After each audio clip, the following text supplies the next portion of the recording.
ওকে, আজকের ক্লাসটি আমি একটি গল্প দিয়ে শুরু করতে চাইছি এবং এই গল্পর দ্বারা তোমরা প্রত্যেকেই অনুধাবন করার চেষ্টা করবে যে আজকে আমরা কোন টপিকটি পড়তে চলেছি। একটি ছোট গ্রাম ছিল, নাম তার রূপসী বাংলা। গ্রামের মানুষ খুব সহজ সরল জীবনযাপন করত। গ্রামে একজন প্রধান ছিলেন, তার নাম ছিল হোমি জাহাঙ্গীর। গ্রামের মানুষ তাকে খুব শ্রদ্ধা করতেন, কারণ তিনি ন্যায়পরায়ণ ছিলেন। একদিন গ্রামে একটি সমস্যা দেখা দিল। গ্রামের পাশ দিয়ে যে নদীটি বয়ে যায় সেটি ক্রমশ শুকিয়ে যাচ্ছিল। মানুষ চিন্তিত হয়ে পড়ল, কিভাবে আগামী দিনে সেচ হবে। ধান তো নষ্ট হতে চলেছে। গ্রামের লোকজন সবাই মিলে একত্রে গ্রাম প্রধানের কাছে গেল। গ্রাম প্রধান সবার কথা শুনলেন। তিনি বললেন, আমরা সবাই মিলে একটি কুয়া খনন করব। সবাই মিলেমিশে কাজ করলে জলের সংকট কেটে যাবে। তিনি সিদ্ধান্ত নিলেন, প্রত্যেকটি পরিবার থেকে একজন করে মানুষ এসে কুয়া খননের কাজে সহযোগিতা করবেন। গ্রামের মানুষ তার সিদ্ধান্ত মেনে নিল। কেউ না বলল না। সবাই কাজ করলো, আর কয়েকদিনের মধ্যেই কুয়াটি তৈরি হয়ে গেল। এই গল্পে আমরা তিনটি বিষয় মূলত দেখতে পেলাম। কি? গ্রাম প্রধান। গ্রাম প্রধানের যে কথাটা সকলেই মেনে নিল, কেন? কারণ তিনি গ্রাম প্রধান, অর্থাৎ তার আইনসম্মত ক্ষমতা রয়েছে, যেটা আমরা পরবর্তীতে দেখব লেজিটিমেট পাওয়ার হিসাবে। তার ব্যক্তিত্ব ও ন্যায়পরায়ণতা দিয়ে তিনি রেফারেন্ট পাওয়ার অর্জন করেছিলেন এবং তিনি বল প্রয়োগ না করেও সবাইকে কাজ করিয়েছেন, এবং এটাই সত্যিকারের পাওয়ার। পাওয়ারকে আমরা মূলত দুটো বিষয় থেকে বা দুটো দিক থেকে দেখব ওভারঅল। তারপরে পাওয়ারের যদি সার্বিক ধারণা দেখি, পাওয়ার বা ক্ষমতা এর অর্থ হলো অন্যকে নিজের ইচ্ছা অনুযায়ী কাজ করাতে পারা। এটি রাজনীতি, সমাজ, পরিবার, শিক্ষা প্রতিষ্ঠান সব ক্ষেত্রেই পাওয়া যায়। রাজনীতিতে পাওয়ার মানে হলো কোনো ব্যক্তি বা গোষ্ঠী কিভাবে অন্যদের নিয়ন্ত্রণ করে বা তাদের আচরণ প্রভাবিত করে। উদাহরণ হিসেবে যদি আমরা বলি, প্রধানমন্ত্রী যখন বাজেট পাস করেন, একজন শিক্ষক ক্লাসে শৃঙ্খলা বজায় রাখেন, এবং একজন নেতা জনসভায় মানুষের মতামত পরিবর্তন করেন। এবং এই পাওয়ারের তার কিছু উপাদান থাকবে স্বাভাবিকভাবে। তো এলিমেন্টস অফ পাওয়ার হিসেবে যদি আমরা দেখি, সে পাওয়ারের মধ্যে পাওয়ারের উপাদানের মধ্যে আমরা দেখব এজেন্ট, অর্থাৎ কার্যকারী ব্যক্তি, যিনি পাওয়ার প্রয়োগ করেন। টার্গেট, লক্ষ্য, যার উপর পাওয়ারকে প্রয়োগ করা হবে। এরপর আমরা দেখব কি রিসোর্স, সম্পদ, যেমন আমরা অর্থ বলতে পারি, তথ্য বলতে পারি, পুলিশ বলতে পারি, সৈন্যবাহিনী বলতে পারি। এবং আরেকটা গুরুত্বপূর্ণ উপাদান রয়েছে, সেটা হচ্ছে কনটেক্সট বা প্রেক্ষাপট, যেটা রাজনৈতিক হতে পারে কিংবা সামাজিক ক্ষেত্রেও হতে পারে। পাওয়ারের বিভিন্ন ধরন সম্পর্কে আমরা দেখব। পাওয়ার সম্পর্কে বিভিন্ন ব্যক্তি কিভাবে আলোচনা করেছেন সেই বিষয়গুলিও আমরা পরপর দেখতে থাকবো। এখানে আমরা দেখতে পাচ্ছি স্ক্রিনের মধ্যে পোটেস্টাস একটা নেগেটিভ টার্ম, পোটেনশিয়া একটি পজিটিভ টার্ম। নেগেটিভ মানে আমরা স্বাভাবিকভাবে জানি যে এটা একটা নেতিবাচক দিক বা পাওয়ারের একটা নেতিবাচক দিককে তুলে ধরছে, এবং এটার অর্থ হলো কমান্ড অ্যান্ড ডমিনেশন, অর্থাৎ এখানে আধিপত্য ব্যাপারটা থাকে, জোরপূর্বক বলপূর্বক ব্যাপারটা এখানে কাজ করে, অর্থাৎ কারোর উপর আদেশ ও আধিপত্য বিস্তারকে বোঝায় পাওয়ার সংক্রান্ত এই ডাইমেনশনটি। পোটেনশিয়াল বা পজিটিভ, বাংলায় ইতিবাচক দিক, এটার অর্থ হলো ক্যাপাসিটি এবং অ্যাবিলিটি। এখানে পাওয়ার বলতে কারোর ক্যাপাসিটি এবং অ্যাবিলিটিকে বোঝায়, যার দ্বারা ক্ষমতাশীল ব্যক্তি কোনো কিছু করতে পারে। এখানে পাওয়ার টু বিকাম সামথিং এবং পাওয়ার টু ডু সামথিং কে বোঝায়, অর্থাৎ কোনো কিছু হওয়াকে, কোনো কিছু করাকে বোঝায়।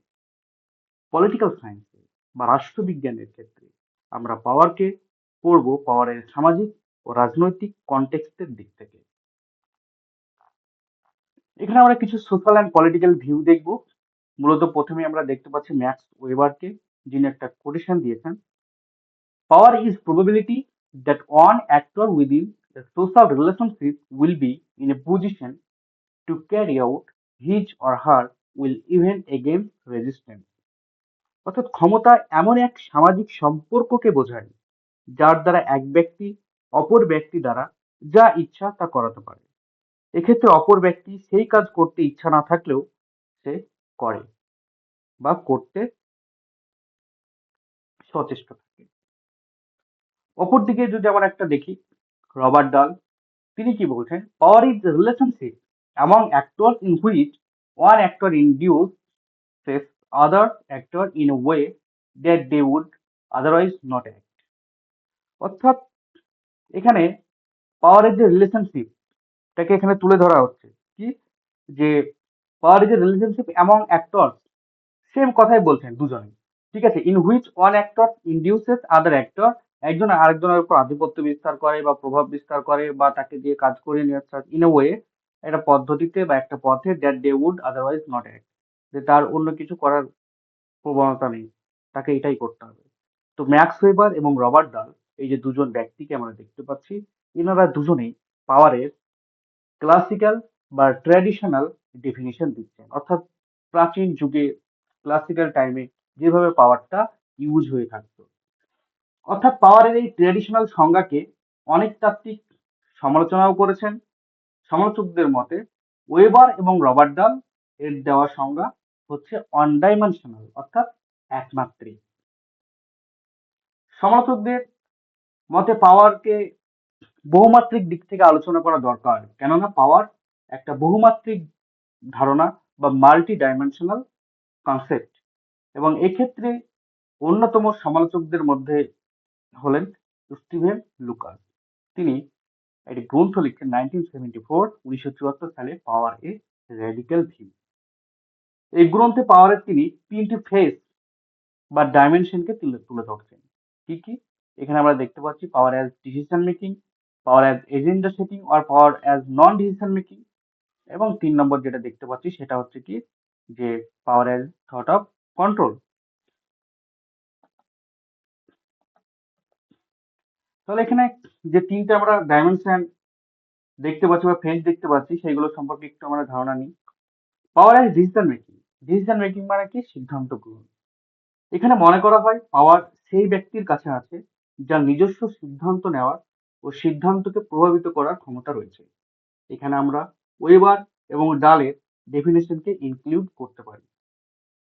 পাওয়ার as agenda setting or power as non decision making, এটা অনুসারে পাওয়ার সিদ্ধান্ত নেওয়ার বা সিদ্ধান্তকে প্রভাবিত করতে পারলেই থাকে না, বরং সত্যিকারের পাওয়ার থাকে তার কাছে, যে শুধু সিদ্ধান্ত গ্রহণ নয় বরং সিদ্ধান্তকে রুখে দিতে পারে।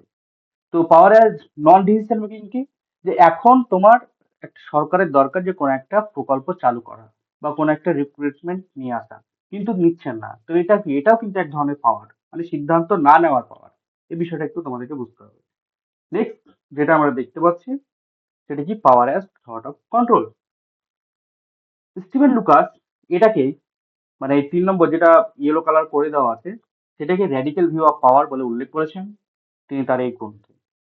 এবং এটা অনুসারে আমরা নিজের ইচ্ছা ও অভিপ্রায় অনুযায়ী সিদ্ধান্ত নিলেও সেই সিদ্ধান্তটি একান্তই আমাদের ব্যক্তিগত ইচ্ছা প্রসূত নয়, বরং সংশ্লিষ্ট ইচ্ছাটি কোনো না কোনো বিষয়ের দ্বারা প্রভাবিত হয়ে থাকে। আজকে তুমি কোন একটা কাজের সঙ্গে ইনভলভ হয়ে গেলে, পড়ার, দেখা যাচ্ছে কি যে একজন যার পড়ার বয়স এখন, স্টাডি করার সময় সে অন্য একটা কাজে ইনভলভ হয়ে গেলে, কেন? নিশ্চয়ই এই সিদ্ধান্ত সে নিয়েছে কোনো কারণে, নিশ্চয়ই কোনো একটা কারণ সেখানে ব্যাকগ্রাউন্ড হিসেবে কাজ করছে। ঠিক প্রত্যেকটা ক্ষেত্রেই আমরা যখন কোনো একটা না কোনো একটা কোনো তোমার সিদ্ধান্ত নিয়ে থাকি, কোনো না কোনো, সেই সিদ্ধান্ত নেওয়ার পেছনে কিন্তু একটা নির্দিষ্ট কারণ থাকে। তো এটা অনুসারে পাওয়ার সেই ব্যক্তিদের কাছেই থাকে যারা আমাদের চিন্তাধারাকে প্রভাবিত করে পরোক্ষভাবে, এবং এটি অদৃশ্য হয়ে থাকে, অর্থাৎ আমাদের চিন্তা ভাবনা, থট কন্ট্রোল যেটা বলছি। তো উদাহরণ হিসাবে গভর্নমেন্ট বিভিন্ন ক্যাম্পেইন বা প্রোপাগান্ডার দ্বারা ভোটারদেরকে প্রভাবিত করে। এই যে সামনে ভোট আসছে, এখন বিভিন্ন রকমের তোমরা প্রোপাগান্ডা বা ক্যাম্পেইন দেখতে পাবে। যাই হোক, আমরা সেদিকে যাব না। তো র্যাডিক্যাল ভিউ অফ পাওয়ার হিসেবে এটাকেই উল্লেখ করেছেন তিনি। এছাড়া এই র্যাডিক্যাল ভিউ অফ পাওয়ারকেই আরো অন্যান্য তাত্ত্বিকগণ অন্যান্যভাবে আলোচনা করেছেন, যেমন মাইকেল ফুকো এটাকে ক্যাপিলারি পাওয়ার বলেছেন, ভিনেক প্যাকার্ড তিনি দ্য হিডেন পারসুয়েডার বলেছেন, হারবার্ট মার্কিউস তিনি ওয়ান ডাইমেনশনাল ম্যান বলে উল্লেখ করেছেন এগুলো। এবং এখানে তোমরা সালটা একটু লিখে নিবে। দ্য হিডেন পারসুয়েডার এটা 1957, ঠিক আছে, এবং ওয়ান ডাইমেনশনাল ম্যান এটা 1964, এটা মাথায় রাখবে। মাইকেল ফুকোর ক্যাপিলারি পাওয়ার সম্পর্কে আমার ডিটেলস একটা ভিডিও রয়েছে, তারপর আমি এই ক্লাসে একটু তোমাদের সম্পর্কে আলোচনা করছি মাইকেল ফুকোর যে পাওয়ারটা। তো মাইকেল ফুকো তিনি তার ক্যাপিলারি পাওয়ারের কনসেপ্ট দিয়েছেন, এবং তার কিছু গুরুত্বপূর্ণ গ্রন্থ এখানে রয়েছে: madness and civilization, the birth of clinic, order of things, the archaeology of knowledge, the discipline and punishment, and history of sexuality. এই সালগুলো তোমরা গুগল দেখে করে নেবে। আচ্ছা, তো এখানে জিনিওলজি ব্যাপারটা কি এটা বোঝার জন্য একটু মাইকেল ফুকোকে বুঝতে হবে। মাইকেল ফুকো প্রথম দিকে মার্ক্সবাদী ছিলেন। তোমরা হয়তো অবগত যে মাইকেল ফুকো একজন post modern thinker. Post modernism তোমাদের পড়াবো, তখন ডিটেলস ফুকো সম্পর্কে আরো জানতে পারবে। পরবর্তীতে নিৎসে এবং ফ্রেঞ্চ যে স্ট্রাকচারালিজম তার দ্বারা প্রভাবিত হয়ে পোস্ট মডার্ন থিঙ্কারে রূপান্তরিত হন। এবং স্ট্রাকচারালিজম বা কাঠামোবাদ, যারা ন্যাচারাল অ্যাজাম্পশন অনুসারে আমরা যা কিছু করি তা সবকিছু নিজেদের ইচ্ছা চুজ করে করে থাকি, কিন্তু স্ট্রাকচারালিজম অনুসারে এই প্রাকৃতিক অ্যাজাম্পশন সঠিক নয়। তো ন্যাচারাল অ্যাজাম্পশন বলছে কি যে আমরা যা কিছু করি তা সবকিছু নিজেদের ইচ্ছা অনুযায়ী এবং নিজের ইচ্ছা অনুযায়ী সেটা করে থাকি, কিন্তু স্ট্রাকচারালিজম এরা বলছে যে না, সবকিছুই আমরা নিজেদের ইচ্ছা অনুযায়ী করি না। এবং এই স্ট্রাকচারালিজম ন্যাচারাল অ্যাজাম্পশনের ধারণাকে ইলিউশন বলে উল্লেখ করছেন, কারণ তাদের মতে আমরা বাস্তবে যা কিছু করি, চুজ করি, সবকিছুই স্ট্রাকচারালিস্ট দ্বারা নিয়ন্ত্রিত, মানে একটা নির্দিষ্ট কাঠামোর দ্বারা নিয়ন্ত্রিত হয়ে থাকে। স্ট্রাকচারালিস্ট বলতে ইকোনমিক সিস্টেম, পলিটিক্যাল সিস্টেম বা কমিউনিটিকে বোঝায়, অর্থাৎ internal structure, complex sets of rules দ্বারা মানুষের ক্রিয়াকলাপ নিয়ন্ত্রিত হয়ে থাকে, তাই না? একটা সামাজিক প্রেক্ষাপট, অর্থনৈতিক প্রেক্ষাপট, রাজনৈতিক প্রেক্ষাপট কি করে তোমার কথাবার্তা, তোমার দৃষ্টিভঙ্গি সবকিছু কিন্তু ঠিক করে দেয়। জিনিওলজির এখানে ব্যাপারটা কি, এটা হচ্ছে একটা মেথড, এবং এই মেথড ব্যবহার করে ফুকো তার দর্শনকে তুলে ধরেছেন, অর্থাৎ তিনি তার বক্তব্যকে আলোচনা করেছেন। জিনিওলজি অনুসারে সমাজে যতগুলো আইডিয়া, যেমন জাস্টিস, রিলিজিয়ান, রাইট, গুড, এই যে রয়েছে, সেগুলি পাওয়ার স্ট্রাগল দ্বারা নির্ধারিত হয়ে থাকে। অর্থাৎ আমরা যদি দেখি এই ক্ষেত্রে ব্যাপারটা, যেমন জাস্টিসের সংজ্ঞা কেউ দিয়েছে একরকম, আবার কেউ দিয়েছে অন্যরকম। এক্ষেত্রে কোনো তাত্ত্বিকের দেওয়া জাস্টিস বা ন্যায়টা সমাজে অ্যাপ্লাই করা হবে, সেটা নির্ভর করে কোন সংজ্ঞাটা পাওয়ারের, মানে পাওয়ারের দিক থেকে বা বেশি পাওয়ারফুল তার উপর। এক্ষেত্রে পাওয়ার স্ট্রাগলের মধ্যে যেভাবে জাস্টিসটি একটি প্রসেস দ্বারা চলে, সেই প্রসেসটিকে বলা হয় জিনিওলজি। ক্যাপিলারি পাওয়ার যে ব্যাপারটা, ক্যাপিলারি বলতে বোঝায় রক্ত সঞ্চালনের উপশিরা। ট্র্যাডিশনাল সংজ্ঞা অনুযায়ী পাওয়ার বলতে বোঝায় বল প্রয়োগ করে নিয়ন্ত্রণ করা, অধীনতা ভোগ করা ইত্যাদি। ফুকো এই প্রাচীন সংজ্ঞাকে সমালোচনা করে নতুনভাবে পাওয়ারের সংজ্ঞা দেন। প্রথম দিকে বলা হতো পাওয়ার ইন্ডিভিজুয়াল কিংবা ইনস্টিটিউশনে সেন্ট্রালাইজ থাকবে, টপ টু বটম ফ্লোজ দেখা যায় পাওয়ারে, রিপ্রেসিভ হয় শুধু পাওয়ার, অর্থাৎ সেখানে বল প্রয়োগ থাকে, অপারেশন থাকে। কিন্তু ফুকোর মতে মডার্ন সোসাইটিতে বা আধুনিক যে সমাজ, সে সমাজে একজন রাজা সবারেন, সার্বভৌম, এর কাছে পাওয়ার কেন্দ্রীভূত ভাবে থাকবে না। পাওয়ার এখানে ফ্লো হয় এভরিহোয়ার থেকে। এখানে king's head has been cut up, ঠিক আছে, king's head has been cut off, মানে রাজার মাথা এখানে কাটা থাকে। কেমন? ক্যাপিলারি যেমন পুরো শরীরে রক্ত সঞ্চালনের জন্য মজুদ থাকে, তেমনি পাওয়ারও সমাজের প্রতিটা ক্ষেত্রে মজুদ থাকে। ট্র্যাডিশনাল সময়ে পাওয়ারের প্রভাব সরাসরি দেখা যেত, এবং পাওয়ারের প্রভাব তোমার ভিজিবল ছিল এবং কম মাত্রাযুক্ত ছিল, কারণ অন ডাইমেনশনাল ছিল সেই সময়। কারণ পাওয়ারের প্রয়োগ দেখা দিত সেই সময় স্বাভাবিকভাবে, যেহেতু ভিজিবল ছিল।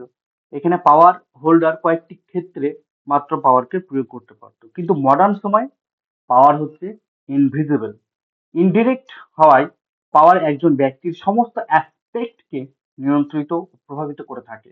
আর এটি হয় মডার্ন এজে ক্যাপিলারি পাওয়ার আসার পর। এই জন্য তিনি ক্যাপিলারি পাওয়ারকে বায়ো পাওয়ার বলে উল্লেখ করেছেন। কিন্তু ব্যাপারটা এরকম যে ক্যাপিলারি পাওয়ার দ্বারা ব্যক্তির চিন্তা ভাবনা এবং সিদ্ধান্তকে প্রভাবিত করা হয়ে থাকে। অর্থাৎ পূর্বে পাওয়ার দ্বারা শুধুমাত্র ব্যক্তিকে নিয়ন্ত্রণ ও ব্যক্তির আচরণকে নিয়ন্ত্রণ করত, কিন্তু আধুনিক সময়ে লোক কি করছে, কি করতে চায়, কি চিন্তা ভাবনা করবে সেটাও প্রভাবিত করে। পূর্বে মানুষের আচরণ কি হতে পারে সেটা তার ব্যক্তিগত ছিল, কিন্তু আধুনিক সময়ে ব্যক্তির আচরণ হতে পারে কি সেটাও প্রভাবিত হয়ে থাকে সমাজের দ্বারা, বিভিন্ন স্ট্রাকচারের দ্বারা, কাঠামোর দ্বারা। তো এই জন্য এখানে উল্লেখ করেছেন মাইকেল ফুকো যে পাওয়ারটা নির্দিষ্ট কোনো একটা জায়গায় কেন্দ্রীভূত থাকে না। পাওয়ারটা এভরিহোয়ার স্প্রেড রয়েছে, এভরিহোয়ারে তার এক্সিস্ট রয়েছে। প্রত্যেকটা জায়গা থেকে পাওয়ার কি করে, প্রভাবিত করে থাকে। এই জন্য ক্যাপিলারি পাওয়ার প্রোডাক্টিভ এবং কনস্টিটিউটিভও হয়। এখানে বেসিস অফ পাওয়ার, পাওয়ারের কিছু বেস আমরা দেখবো। তো এখানে French and raven the social পাওয়ারের পাঁচটা প্রথমে উল্লেখ করেছেন, এবং পরবর্তীতে আরো দুটো। ঠিক আছে, টোটাল সাতটা বেসের কথা বলেছেন। ফার্স্ট যে বেস, সেটা আমরা দেখব লেজিটিমেট পাওয়ার। ওই যে প্রথমে তোমাদের গল্পে বলছিলাম যে গ্রাম প্রধানের যে তার লেজিটিমেট পাওয়ার আছে বলে সকলে সেটা মেনে নিলেন, কারণ প্রধান বলেছে। সেখানে যদি যদু মধু কেউ বলতো তাহলে তো সেটা মানতো না কেউ। পাশাপাশি কি রেফারেন্ট পাওয়ার সেখানে উল্লেখ করা আছে, যে কি, যে তিনি প্রধান হিসাবে একটি জায়গা দখল করেছেন অলরেডি সোসাইটিতে, তার একটা সম্মান সেখানে অলরেডি প্রতিষ্ঠিত হয়েছে, না তিনি গ্রামের প্রধান। মানে তিনি তার ব্যক্তিত্ব, ন্যায়পরায়ণতা দিয়ে এই রেফারেন্ট পাওয়ারটা অর্জন করেছেন। এবং এখানে কোয়েসিভ পাওয়ার যেটা আমরা দেখছি, রিওয়ার্ড পাওয়ার যেটা দেখছি, এক্সপার্ট পাওয়ার যেটা দেখছি, ইনফরমেশন পাওয়ার যেটা দেখছি, কানেকশন পাওয়ার, এগুলো তো পরবর্তীতে ফ্রেঞ্চ এবং র্যাভেন উল্লেখ করছেন। এইগুলো কি, এগুলো সম্পর্কে একটু আমরা দেখবো। লেজিটিমেট পাওয়ার আমরা বুঝতে পারলাম এখানে ব্যক্তির ক্ষমতা, ব্যক্তির পদের উপর নির্ভর করে, যেমন সিইও বলতে পারি, বস বলতে পারি, গ্রাম প্রধান বলতে পারি। এবং রেফারেন্ট পাওয়ার যেটা ব্যক্তির ব্যক্তিত্বের উপর বা গুণের উপর নির্ভর করে হয়ে থাকে। রিওয়ার্ড পাওয়ার এটা পুরস্কার প্রদান করার অ্যাবিলিটির উপর নির্ভর করে ক্ষমতা। এবং কোয়েসিভ পাওয়ার যেটা, সেটা হচ্ছে কি যে একজন ব্যক্তির ক্ষমতা অপর ব্যক্তিকে শাস্তি প্রদানের উপর নির্ভর করে। ঠিক আছে, যে কিভাবে তাকে শাস্তি প্রদান করা হবে। এক্সপার্ট পাওয়ার এটা power based on skill and expertise of a person, যে কোনো ব্যক্তির যদি তোমার স্কিল থাকে কোনো কাজ করে তাহলে তাকে এক্সপার্ট বলা হয়, তো স্বাভাবিকভাবে। তো এটা হচ্ছে এক্সপার্ট পাওয়ার।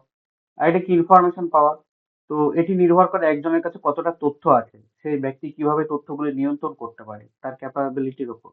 তো এটা ইনফরমেশন পাওয়ার। যদি তোমার কাছে প্রচুর পরিমাণে ইনফরমেশন থাকে, তো ইউ আর অলসো এ মানে পাওয়ার প্রদানকারী ব্যক্তি। নেক্সট হচ্ছে কানেকশন পাওয়ার। কানেকশন এটা নির্ভর করে একজন ব্যক্তি কতজনের সঙ্গে কানেক্টেড। যে তোমার হয় না যে তোমার ফেসবুক, ইনস্টাগ্রাম দেখতে পাও যে মানে এই ব্যক্তির এতগুলো ভিউয়ার, এতগুলো কি বলে ওগুলোকে, সাপোর্টার, যাই হোক, লাইক ফলো করে যারা, ফলোয়ার্স। হ্যাঁ, তো এটা কি, তার একটা কানেক্টিভিটি পাওয়ার, যে তার এত মিলিয়ন ফলোয়ার, এত বিলিয়ন ফলোয়ার, এইগুলো। তো এগুলো হচ্ছে পাওয়ারের বিভিন্ন বেস। এর উপর বেস করে পাওয়ার গুলো, বা এর উপর নির্ভর করে পাওয়ার গুলো হয়। পাওয়ারের সঙ্গে একটি টপিক ওতপ্রোতভাবে যুক্ত, সেটা হচ্ছে কর্তৃত্ব। অর্থাৎ ক্ষমতার সঙ্গে কর্তৃত্ব ব্যাপারটা ওতপ্রোতভাবে জড়িত।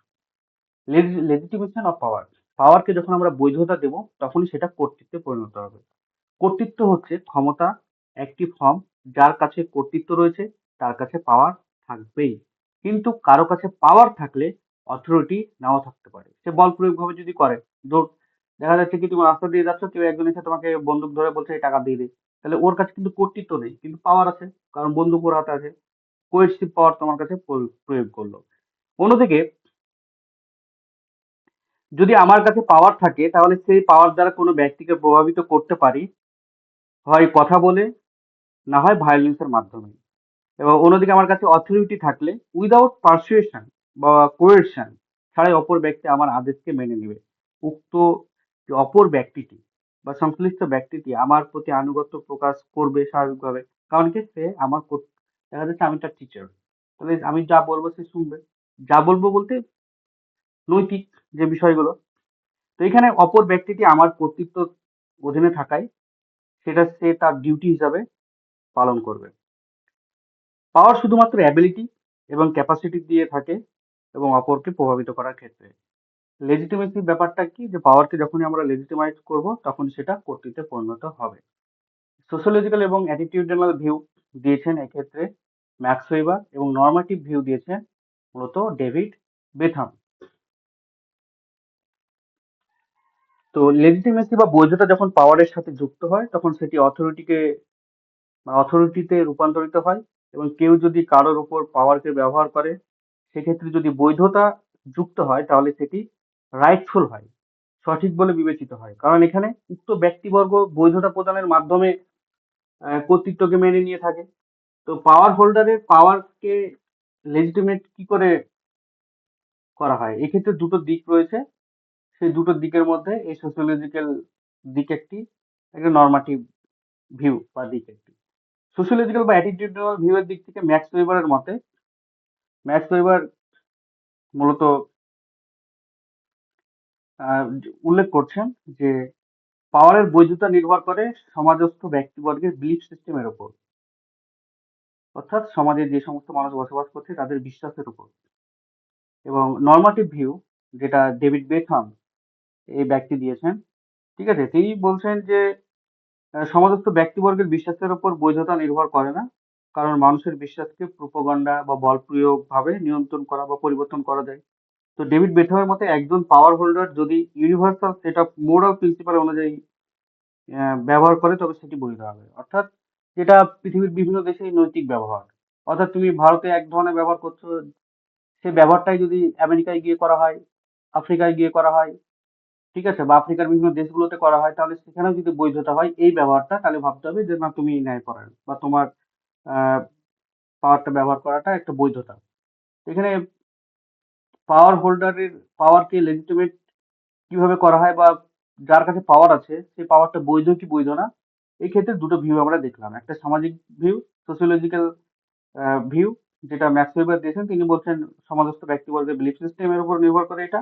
অপরদিকে ডেভিড বেথম তিনি বলছেন যে না, এটা সমাজস্থ ব্যক্তিবর্গের বিলিফ সিস্টেমের উপর ব্যবহার তোমার নির্ভর করে না, কারণ সেটাকে প্রোপাগান্ডা দিয়ে বা বলপূর্বক ভাবে অনেকটা পরিবর্তন করা যায়। তো এই পাওয়ার হোল্ডারের লেজিটিমেট করার ক্ষেত্রে দুজন ব্যক্তি দুইভাবে আলোচনা করেছেন। এদিকে তারপর আমরা দেখবো ম্যাক্স ওয়েবার তিনি three sources of political legitimacy, তিনটে সোর্সেস এর কথা বলেছেন political লেজিটিমেসির।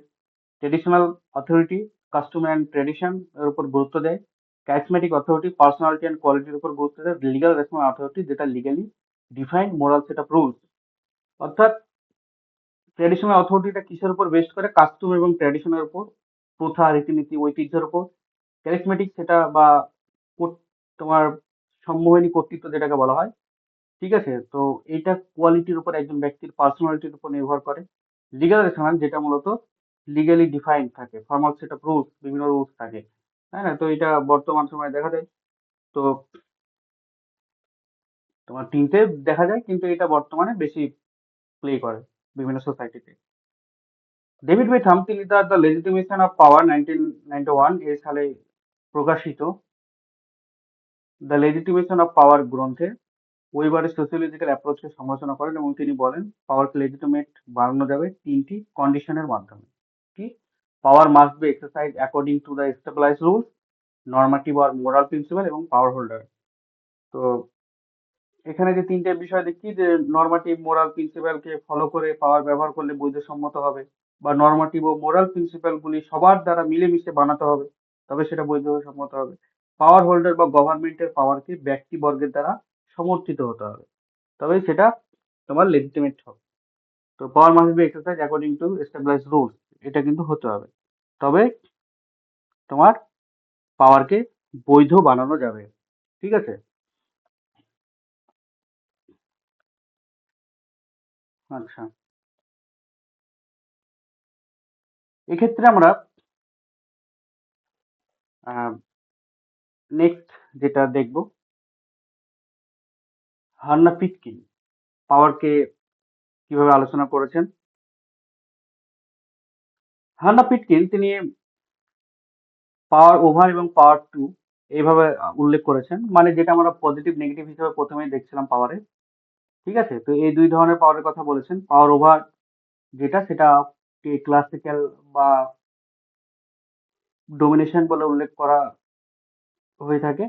R power to become something বা ডু সামথিং, যেটা আমরা দেখছিলাম প্রোটেস্ট, তোমার যেটা একটু আগে প্রথমেই যেটা আমরা ক্লাস শুরু হওয়ার ক্ষেত্রে বলছিলাম, যে দুটো টার্ম, একটা হচ্ছে কি যে পোটেস্টাস আর একটা হচ্ছে পোটেনশিয়া। তো পোটেস্টাসটা হচ্ছে পাওয়ার ওভার আর পোটেনশিয়াটা হচ্ছে পাওয়ার টু। তো পাওয়ার টু এটা অ্যাবিলিটিকে বোঝায়। জুর্গেন হ্যাবারমাস এবং ক্লাউস ওফে, ঠিক আছে, এনারা এগুলো সম্পর্কে তাদেরও মতামত ব্যক্ত করেছেন। এবং এখানে হান্না পিটকিন মূলত দুই ধরনের পাওয়ারের কথা বলেছেন। পাওয়ার ওভার বলতে আমি কি বললাম, ডোমিনেশন।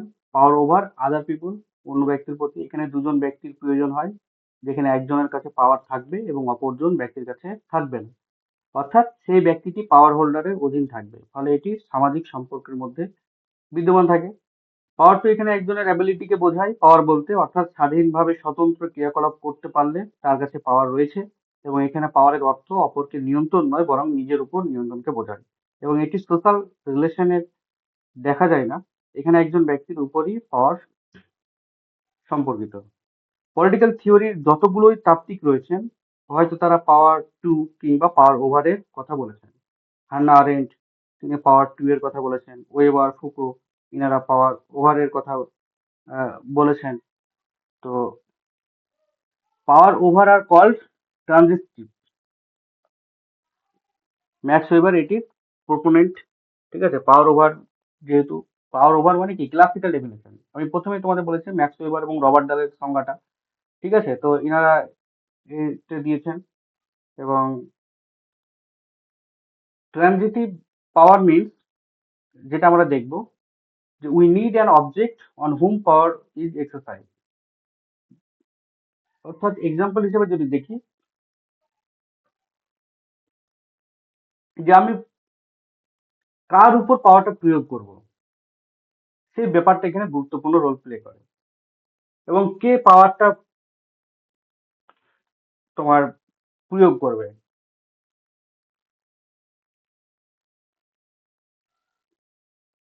এখানে আমরা দেখব লেজিটিমেশন ক্রাইসিস।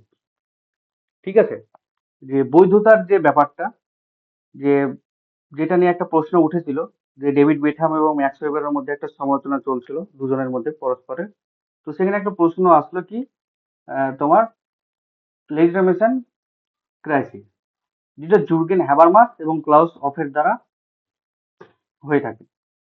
হ্যাবারমাস মূলত ক্লাউস ওফের দ্বারা, মানে দুজনেই দুজনের দ্বারা প্রভাবিত হয়েছিলেন। এবং এক্ষেত্রে হ্যাবারমাস মূলত পুঁজিবাদী সমাজের জন্য একটি লেজিটিমেশন ক্রাইসিসের কথা বলেন তার 1973 এই সালে প্রকাশিত লেজিটিমেশন ক্রাইসিস গ্রন্থে। তিনি এখানে বলেন যে পুঁজিবাদী সমাজে সরকারের ভূমিকা বা দায়িত্ব পালন প্রত্যক্ষ বা পরোক্ষভাবে করবে পুঁজিপতি শ্রেণী। এক্ষেত্রে তারা নিজেদের লাভের জন্য বিভিন্ন আইন, কানুন, নিয়ম বা যাবতীয় বিষয়াদি করে থাকবে। এবং তার সাথে সাথে তারা সমাজের রেভলিউশনের ভয় করবে, কারণ পুঁজিপতি শ্রেণীর উদ্ভবের ফলে সমাজে অলরেডি অসাম্যের সৃষ্টি হয়েছে। এবং এক্ষেত্রে অসাম্য তীব্রতর যাতে না হয়। ঠিক আছে, তো পুঁজিবাদী সমাজকে আমরা সেই লিবারালিজম যখন পড়বো, বিষয়গুলো আরো তোমরা এই জায়গাটা ধরবে। অলরেডি তোমরা নিশ্চয়ই পড়েছো গ্র্যাজুয়েশনে লিবারালিজম সম্পর্কে, ধনতন্ত্র সম্পর্কে, এবং কিভাবে কার্ল মার্কস ব্যাখ্যা করেছেন যে পুঁজিবাদী সমাজ ধ্বংস হবে, হ্যান ত্যান। তো হ্যাবারমাস তিনি একজন ক্রিটিক্যাল থিওরি তাত্ত্বিক বা মার্ক্সবাদী নয়া মার্ক্সবাদীর দিকে আমরা বলতে পারি। তো এই ক্ষেত্রে সমাজে অলরেডি অসাম্য সৃষ্টি হয়েছে এবং এক্ষেত্রে অসাম্য তীব্রতর যাতে না হয় সেই জন্য তারা ওয়ার্কিং ক্লাসকে পলিটিক্যাল এবং সোশ্যাল রাইট দেবে। ফলে কারা দেবে? এই পুঁজিপতি শ্রেণী। ফলে পুঁজিপতি সমাজের প্রতি ওয়ার্কিং ক্লাসের এক প্রকার বৈধ মানসিকতার অবস্থান হবে।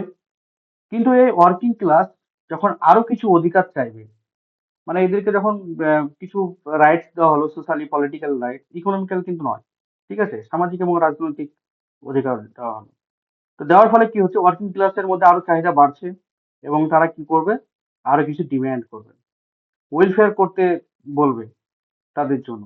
তখন সেটি পুঁজিবাদী বা পুঁজিবাদী গোষ্ঠীর বা পুঁজিপতিদের ক্ষেত্রে সেটি আর সম্ভব হবে না। তো এই হচ্ছে লেজিটিমেট ক্রাইসিস, অর্থাৎ বৈধতার একটা ক্রাইসিস। তাহলে পুঁজিবাদী সমাজে ক্ষমতা কার কাছে আছে? পুঁজিপতিদের কাছে। ক্ষমতা নেই কাদের কাছে? আম জনতার কাছে। তো এই ক্ষেত্রে কি হচ্ছে, যে পুঁজিপতিরা তাদের পাওয়ারকে প্রয়োগ করছে এবং সেই পাওয়ারটা প্রয়োগ করছে কাদের কাছে? আম জনতার কাছে। এবং সে পাওয়ারটা বৈধ হিসাবে পরিগণিত হচ্ছে ততক্ষণ পর্যন্ত যতক্ষণ তারা কি করছে, আমাদেরকে বিভিন্ন পলিটিক্যাল বা সোশ্যাল রাইটস গুলো দিচ্ছে। কিন্তু যখনই আমরা আরো কিছু ডিমান্ড করছি তাদের কাছে, তখনই তাদের কাছে মানে তাদের কাছে সমস্ত ডিমান্ডটা পূরণ করা সম্ভব নয়। এর ফলে কি হচ্ছে, তাদের যে ক্ষমতা এতদিন আমরা মেনে নিচ্ছি, সেই ক্ষমতাটা বৈধতার ক্ষেত্রে একটা প্রশ্ন চিহ্ন দাঁড়িয়ে যাচ্ছে। এই ক্ষেত্রে গভর্নমেন্ট ওভারলর্ড অ্যান্থনি কিং এবং রিচার্ড রোজ, এই দুজন ব্যক্তি তোমরা দেখতে পাচ্ছ, এই দুজন ব্যক্তি এই গভর্নমেন্ট ওভারলোডের কথা বলছেন। এখানে সরকার ব্যক্তিবর্গের এক্সপেকটেশনকে ফুলফিল করতে পারে না। এই ব্যাপারটার জন্য তোমার এই লেজিটিমেশন ক্রাইসিস লক্ষ্য করা যাবে। হেজিমনি, বাস্তববাদী তাত্ত্বিকগণ আন্তর্জাতিক ক্ষেত্রপটে হেজিমনি নিয়ে আলোচনা করেছেন এবং এখানে মনে করা হয় যে একটি রাষ্ট্রের আধিপত্যকে, যেটা সাময়িক এবং আদর্শগতভাবে আধিপত্যকারী অবস্থানে থাকবে। পলিটিক্যাল থিওরি সংক্রান্ত আলোচনায় আমরা হেজমনিকে আমরা ডোমেস্টিক লেভেলে আলোচনা করব। এই ক্ষেত্রে প্রথম গ্রামসি আলোচনা করেন হেজমনি সংক্রান্ত বিষয়ে। গ্রামসির হেজমনিকে বোঝার জন্য আমাদের প্রথমে কার্ল মার্কসের কিছু কনসেপ্টকে মনে করা উচিত, যেমন ইকোনমি ইনইকুয়ালিটি, পুঁজিবাদী সমাজে যে অর্থনৈতিক অসাম্য বা বৈষম্য, ওয়ার্কিং ক্লাস দ্বারা কমিউনিস্ট রেভলিউশন, অর্থাৎ শ্রমিক শ্রেণী দ্বারা সমাজবাদী যে বিপ্লব আসবে, অ্যাডভান্স ক্যাপিটালিস্ট সোসাইটিতে প্রথম হয় বিপ্লব এবং যে সোসাইটি সব থেকে বেশি উন্নত সেই সোসাইটিতে বিপ্লব হবে এবং শেষে সমাজবাদ তৈরি হবে। ঠিক আছে, এই কনসেপ্ট গুলি কেন আমি বললাম, মার্ক্সবাদকে বুঝতে হবে হেজিমনিকে বোঝার জন্য। কারণ এই যে মার্ক্স যে বিষয়গুলো আলোচনা করছেন, কারণ মার্ক্সের যে ধারণা, সেই মার্ক্সের ধারণার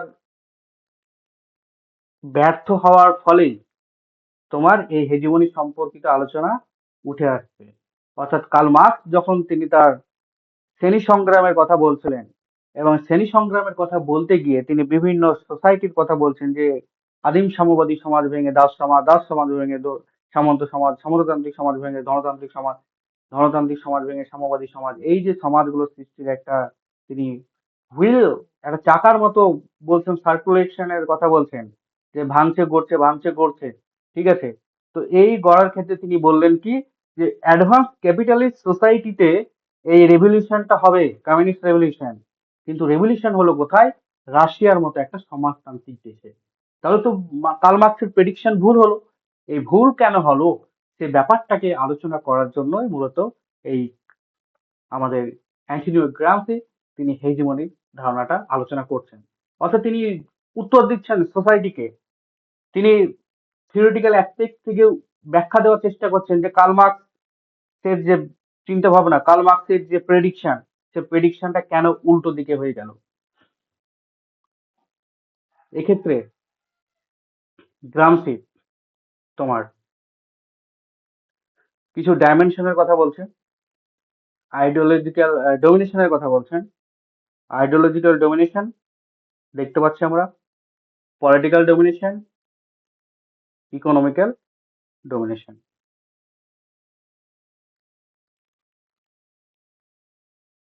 তাহলে এখানে যে গ্রামসির আধিপত্যবাদ, সেটাকে বোঝার জন্য আমরা কার্ল মার্ক্সের মানে গ্রামসি কেন আধিপত্যের ধারণাটা দিচ্ছে সেটা আমি প্রথমেই বললাম যে কার্ল মার্ক্সের যে ধারণা দিয়েছেন সেই ধারণাটা কেন ব্যর্থ হলো তার উত্তর দিতে গিয়ে তিনি এই হেজিমনির ধারণাটা আলোচনা করছেন। এটা কিন্তু মাথায় রাখবে তোমরা। আমরা গ্রামসি যখন আলাদাভাবে পড়বো তখন আরো ডিটেলস পড়বো। এখানে আমরা একটু মোটামুটি টাচে যাচ্ছি কারণ এটাও তো পাওয়ারের সঙ্গে সম্পৃক্ত। দেখো, বিংশ শতাব্দীতে কার্ল মার্ক্সের যে প্রেডিকশন ভুল হয়,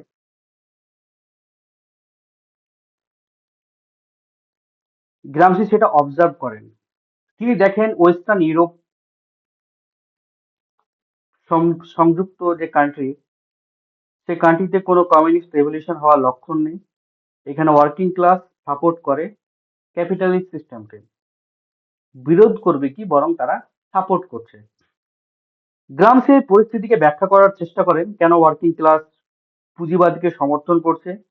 এক্ষেত্রে তিনি বলেন পুঁজিবাদী ব্যবস্থা এখানে নতুন কৌশল ব্যবহার করছে যেটার নাম হচ্ছে হেজিমনি। তাহলে এই হেজিমনিটা কারা ব্যবহার করছে? পুঁজিপতি যারা বা পুঁজিবাদী ব্যবস্থা। তিনি বলেন পুঁজিবাদী সমাজের একটি বা প্রতিটি ক্ষেত্রে এই আধিপত্যকে বজায় রাখবে তিনটে ডোমিনেশন, আইডিওলজিক্যাল ডোমিনেশনের মধ্য দিয়ে, পলিটিক্যাল ডোমিনেশনের মধ্য দিয়ে, ইকোনমিক্যাল ডোমিনেশন। আইডিওলজিক্যাল মানে ক্যাপিটালিস্ট আইডিয়া ছাড়া বাকি আইডিয়া ইনভ্যালিড। পলিটিক্যাল, স্টেট ব্যক্তির সমস্ত অ্যাসপেক্টকে কন্ট্রোল করবে, প্রোপাগান্ডার মাধ্যমে মানুষের মনকে ম্যানিপুলেট করবে। এবং ইকোনমিক্যাল ডোমিনেশন, অর্থনৈতিক ডোমিনেশনের মধ্য দিয়ে। এটি এই তিনটি ডোমিনেশনের দ্বারা সমাজে হেজিমনি তৈরি হয়েছে। আর এই ডোমিনেশন, ইকোনমিক ডোমিনেশনের মধ্যে তোমরা কি বলতে, এই যে বিভিন্ন রাস্তাঘাট করে দেওয়া, তারপর তোমার হসপিটাল তৈরি করে দেওয়া, না মুকেশ আম্বানি তো হসপিটাল করে দিয়েছে, মুকেশ আম্বানি তো এতগুলো ট্যাক্স দিচ্ছে, এই যে তাদের প্রতি একটা বৈধ মানসিকতা আমাদের তৈরি হলো এইটা।